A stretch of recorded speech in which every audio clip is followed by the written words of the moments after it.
Iran ও আমেরিকার মাঝে আবারও পাল্টাপাল্টি হামলা, হুমকিতে শান্তি চুক্তি। যুদ্ধ শুরুর পর 20টি মার্কিন ঘাঁটি ধ্বংস খামেনির দেশের। মুসলিম ও বাংলায় কথা বলা পশ্চিমবঙ্গের শত শত অধিবাসীকে জোর করে বাংলাদেশে ঠেলে দিচ্ছে শুভেন্দু সরকার। সতর্ক কি বাংলাদেশ? মিয়ানমারে শান রাজ্যে ভয়াবহ বিস্ফোরণে নিহত শিশুসহ 55, আহত শতাধিক। বাড়তে পারে মৃত্যুর সংখ্যা। কিভাবে হলো এই ভয়ঙ্কর বিস্ফোরণ? আসসালামু আলাইকুম, দেখছিলেন Bangla vision world news headline. Iran ও আমেরিকার মাঝে নতুন করে আবারও পাল্টাপাল্টি হামলা ও সংঘাত শুরু হয়েছে। ফলে নতুন করে যুদ্ধ শুরুর আতঙ্ক ছড়িয়ে পড়েছে। সোমবার ইরানের গরুক শহর ও কসেম দ্বীপে হামলা চালায় মার্কিন বাহিনী। জবাবে হামলার উৎসস্থল মার্কিন বিমান ঘাঁটি ধ্বংসের দাবি জানিয়েছে তেহরান। তবে বিমান ঘাঁটিটির অবস্থান কোথায় তা উল্লেখ করেনি আইআরজিসি। নয়া এই সংঘাতের পর শঙ্কা দেখা দিয়েছে, ইরান ও আমেরিকার মাঝে শান্তি চুক্তির আলোচনা কি ভেস্তে যাবে? শান্তি চুক্তি কি হবে না? কি বলছেন বিশ্লেষকরা? হিজল জুবাইরের ডেস্ক রিপোর্ট। আবারও সংঘাতময় হয়ে উঠেছে মধ্যপ্রাচ্য। হঠাৎই 1 জুন ভোরের দিকে ইরানের একটি শহর ও একটি গুরুত্বপূর্ণ দ্বীপে হামলা চালিয়েছে যুক্তরাষ্ট্র। অন্যদিকে এর জবাবে যে মার্কিন বিমান ঘাঁটি থেকে হামলা চালানো হয়েছে সেটি ধ্বংসের দাবি জানিয়েছে ইরান। আল জাজিরার খবরে বলা হয়েছে, ইউএস সেন্ট্রাল কমান্ড সেন্টকম জানিয়েছে তারা ইরানের গরুক শহর এবং কোশেম দ্বীপে ইরানি রাডার ও ড্রোন ঘাঁটিতে হামলা চালিয়েছে। সামাজিক মাধ্যম এক্সে সেন্টকম জানায়, আন্তর্জাতিক জলসীমায় একটি মার্কিন MQ-1 ড্রোন ভূপাতিত করা সহ ইরানের বিভিন্ন আগ্রাসী কর্মকাণ্ডের জবাবে যুক্তরাষ্ট্র ওই হামলা চালিয়েছে। এর আগে 31 মে ইরানের বিপ্লবী গার্ড বাহিনী আইআরজিসি এক বিবৃতিতে জানায় তারা যুক্তরাষ্ট্রের একটি MQ-1 ড্রোন ভূপাতিত করেছে। ইরানের রাষ্ট্রীয় বার্তা সংস্থার প্রতিবেদনে বলা হয়, শত্রুতামূলক অভিযান পরিচালনার উদ্দেশ্যে মার্কিন ড্রোনটি ইরানের আকাশ সীমায় অনুপ্রবেশ করেছিল। সে সময় ড্রোনটিকে দ্রুত শনাক্ত করে ক্ষেপণাস্ত্রের মাধ্যমে ভূপাতিত করা হয়। সেন্টকম আরও জানিয়েছে, 1 জুনের হামলায় মার্কিন বাহিনী ইরানি আকাশ প্রতিরক্ষা ব্যবস্থা, একটি গ্রাউন্ড কন্ট্রোল স্টেশন এবং 2টি ওয়ান ওয়ে অ্যাটাক ড্রোন ধ্বংস করেছে, যা ওই অঞ্চলের জলসীমা দিয়ে চলাচলকারী জাহাজগুলোর জন্য স্পষ্ট হুমকি তৈরি করেছিল। এদিকে মার্কিন এই হামলার পরপরই ইরানের Islamic revolutionary guard corps IRGC জানায়, দক্ষিণ হরমুজগান প্রদেশের সিরিক দ্বীপে একটি টেলিযোগাযোগ টাওয়ারে হামলার জবাব হিসেবে একটি মার্কিন বিমান ঘাঁটিতে আঘাত হেনেছে তারা। ওই ঘাঁটি থেকেই ইরানে হামলা চালানো হয়। ইরানের রাষ্ট্রীয় সংবাদ সংস্থা ফার্স নিউজ এজেন্সির প্রতিবেদন অনুযায়ী, সিরিক দ্বীপে মার্কিন হামলার পরপরই আইআরজিসির অ্যারোস্পেস ফোর্সের যুদ্ধ বিমানগুলো মার্কিন বিমান ঘাঁটি এবং পূর্ব নির্ধারিত বেশ কিছু লক্ষ্যবস্তুতে আঘাত হেনেছে। আইআরজিসি ওই মার্কিন বিমান ঘাঁটির সুনির্দিষ্ট অবস্থান উল্লেখ করেনি। তবে এদিন সকালে কুয়েতের সশস্ত্র বাহিনী তাদের দেশে শত্রুতামূলক ক্ষেপণাস্ত্র ও ড্রোন হামলার কথা জানিয়েছে।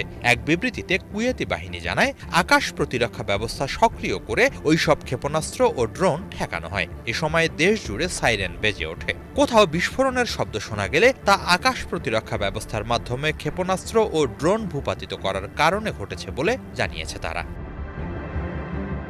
যুক্তরাষ্ট্র যদি আবারও হামলা চালায় তাহলে ইরানি সামরিক বাহিনীর প্রতিক্রিয়া বিধ্বংসী হবে বলে সতর্কবার্তা দিয়েছে আইআরজিসি।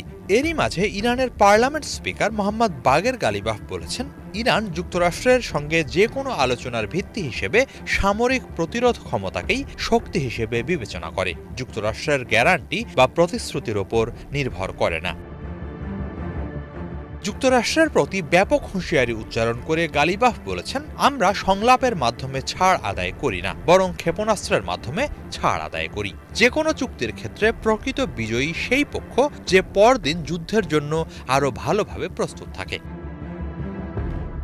ইসরায়েল গালিবাফকে হত্যার জন্য গোপনে যুক্তরাষ্ট্রকে চাপ দিচ্ছে। বিভিন্ন সংবাদ মাধ্যমে যখন এমন জল্পনার কথা উঠে আসছে, সেই মুহূর্তেই গালিবাফের এই বক্তব্য সামনে এলো। যুক্তরাষ্ট্র ও ইরানের মধ্যে চলমান আলোচনা ভেস্তে দিয়ে পুনরায় পুরোদমে যুদ্ধ শুরু করার চেষ্টা চালাচ্ছে ইসরায়েল। তার অংশ হিসেবে তারা গালিবাফকে হত্যার পরিকল্পনা বাস্তবায়ন করতে পারে, এমন আশঙ্কা মোটেও অমূলক নয় বলছেন বিশ্লেষকরা।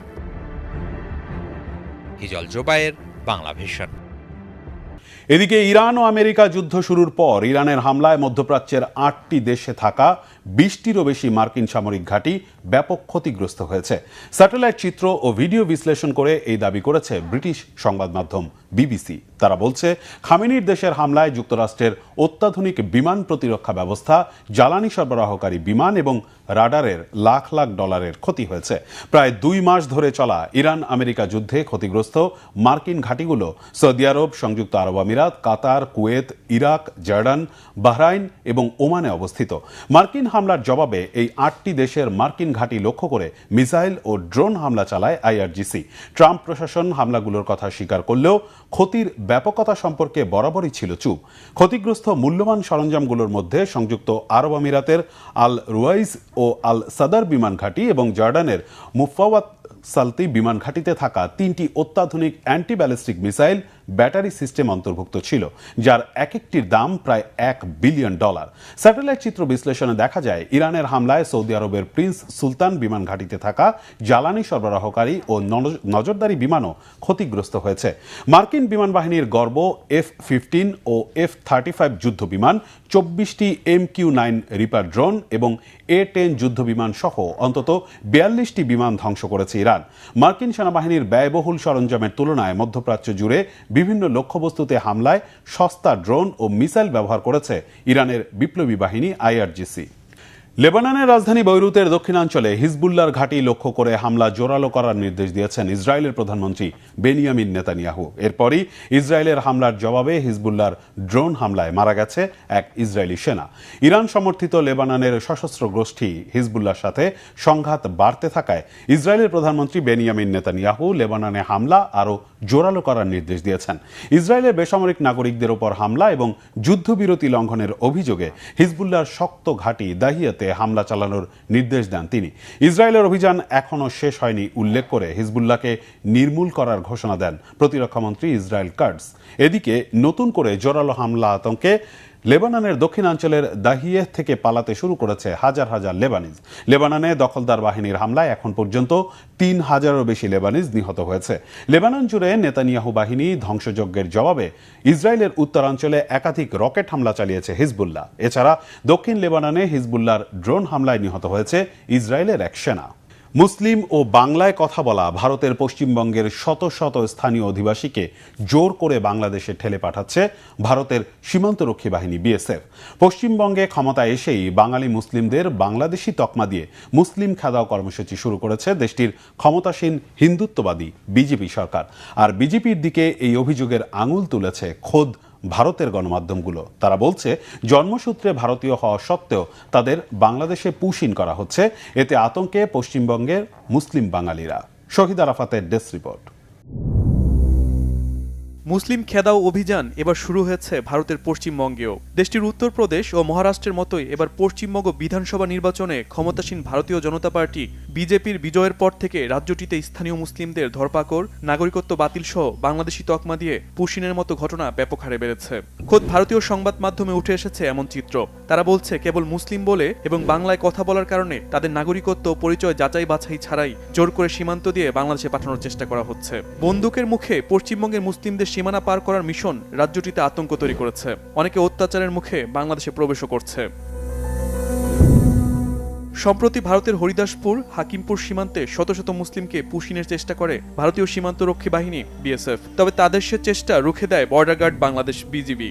রবিবারও বাংলাদেশের যশোরের শার্শা উপজেলার বেনাপুর সীমান্ত দিয়ে 10 থেকে 13 জনকে ঠেলে পাঠায় ভারতীয় সীমান্তরক্ষী বাহিনী বিএসএফ। তবে বাংলাদেশ সীমান্তরক্ষীরা সে চেষ্টা সফল হতে দেয়নি। আন্তর্জাতিক সীমানা পার হয়ে বাংলাদেশে ঢুকতে পারেনি তারা। ফলে নারী ও শিশুসহ ওই 13 জন এখনও আটকে আছে জিরো লাইনে। স্থানীয় সূত্র বলছে, যাদের বাংলাদেশে পাঠানোর চেষ্টা করা হচ্ছে তাদের বেশিরভাগের জন্ম ভারতে এবং সেখানেই বসবাস করে আসছেন। মুসলিম এবং বাংলা ভাষাভাষী হওয়ার কারণে তাদের বাংলাদেশে পুশিনের চেষ্টা করা হচ্ছে। আর পশ্চিমবঙ্গে বিজেপি ক্ষমতায় আসার পর এমন অভিযোগ আসছে প্রায় প্রতিদিনই। ভারতের সাথে বাংলাদেশের 4096 কিলোমিটার দীর্ঘ সীমান্তের অর্ধেকেরও বেশি পশ্চিমবঙ্গ রাজ্যের সাথে। এতদিন রাজ্যটির ক্ষমতায় ছিল তৃণমূল কংগ্রেস। তাই বিজেপি সরকার বাঙালি মুসলিমদের জোরপূর্বক বাংলাদেশে পাঠানোর তেমন কোনো সুযোগ তৈরি করতে পারেনি। তখন ভারতের ত্রিপুরা, আসাম সহ বিভিন্ন বিজেপি শাসিত রাজ্যে বাঙালি মুসলিমদের বাংলাদেশে ঠেলে পাঠানো বহাল রাখে বিএসএফ। ভারতের হিন্দুত্ববাদী বিজেপি সরকারের রাজনৈতিক আদর্শ মুসলিমদের উৎখাত করা এমন অভিযোগ করে আসছে মুসলিম জনগোষ্ঠী সহ দেশটির বিরোধী দল ও মানবাধিকার সংগঠনগুলো। আর তাদের আদর্শিক রাজনৈতিক শাখা হিসেবে পরিচিত হিন্দু কট্টরপন্থী রাষ্ট্রীয় স্বয়ংসেবক সংঘ RSS 1925 সাল থেকে মুসলিম খেদাও অভিযান চালিয়ে আসছে সংগঠনটি। নতুন করে পশ্চিমবঙ্গে বাঙালি মুসলিমদের উপর নির্যাতনের চিত্র সে কাজেরই ধারাবাহিকতা। কিন্তু কেন এত কট্টর দেশটির হিন্দুত্ববাদী রাজনৈতিক গোষ্ঠীগুলো? বিশ্লেষকদের মতে এর প্রধান কারণ ভোট ব্যাংক, অর্থাৎ হিন্দু মুসলিম বিভক্তি তৈরি করে হিন্দুদের ভোট আদায় করা। পশ্চিমবঙ্গের মুখ্যমন্ত্রী শুভেন্দু অধিকারীও ক্ষমতায় এসে বলেন হিন্দুরা তাকে ভোট দিয়েছে আর মুসলিমরা ভোট দিয়েছে তৃণমূলকে। এসব বার্তাও বিজেপির আদর্শের প্রতিফলন ঘটিয়েছে। ভারতের এই একতরফা এবং জোরপূর্বক বিতরণ নীতির বিরুদ্ধে তীব্র প্রতিক্রিয়া জানিয়ে আসছে বাংলাদেশ। বিজিবি বা বাংলাদেশ সীমান্তরক্ষী বাহিনীর পক্ষ থেকে বাঙালি মুসলিমদের নাগরিকত্ব ও পরিচয় যাচাই করার পরামর্শ দেওয়া হচ্ছে। এমনকি সীমান্তে নজরদারি বাড়িয়েছে Bangladesh. Shahid Arafat, Bangla vision, news desk. মিয়ানমারের শান রাজ্যে ব্যাপক বিস্ফোরণে অন্তত 55 জন নিহত হয়েছে, আহত 74 জনকে ভর্তি করা হয়েছে হাসপাতালে। চীন সীমান্তের কাছে শান রাজ্যের নামখাম টাউনশিপ কাউংতাত গ্রামে এই বিস্ফোরণ হয়। এলাকাটি মূলত বিদ্রোহী গোষ্ঠী তাং ন্যাশনাল লিবারেশন আর্মি TNL এর শক্ত ঘাঁটি হিসেবে পরিচিত। দীর্ঘদিন ধরেই এলাকাটি দখলের চেষ্টা চালাচ্ছে মিয়ানমারের সেনাবাহিনী। বিস্ফোরণের তীব্রতায় 100-রও বেশি বাড়িঘর প্রায় ধ্বংসস্তূপে পরিণত হয়। তাৎক্ষণিক উদ্ধার অভিযানে 6 শিশুসহ 46টি মরদেহ পাওয়া গেলেও ধারণা করা হচ্ছে অনেকেই ধ্বংসস্তূপে চাপা পড়ে আছে।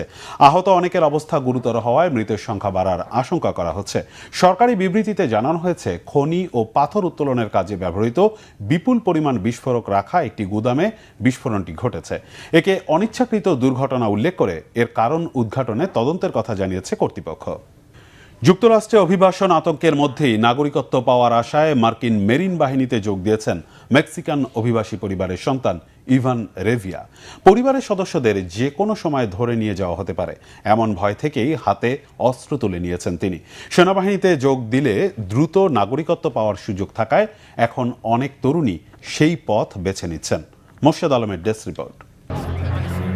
মায়ের চোখে সবসময় ভয়, কখন কে এসে দরজায় কড়া নাড়ে আর কেড়ে নেয় পরিবারকে। সেই আতঙ্কেই বড় হয়েছেন ইভান রেভিয়া। মেক্সিকান অভিবাসী পরিবারের সন্তান এই তরুণের কাছে যুক্তরাষ্ট্রে বেঁচে থাকা মানে ছিল অনিশ্চয়তা। তাই একসময় পরিবারকে বাঁচানোর পথ খুঁজতে গায়ে জড়িয়ে নেন মার্কিন মেরিন বাহিনীর পোশাক।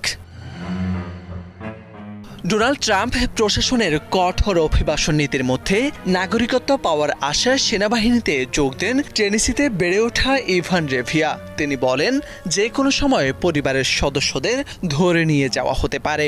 এই ভয় সবসময় তাড়া করত তাকে, তাই দ্রুত নাগরিকত্ব পাওয়ার সুযোগ হিসেবে বেছে নেন সামরিক বাহিনী। অভিবাসীদের বিরুদ্ধে অভিযান আমাকে খুব ভয় পাইয়ে দিত।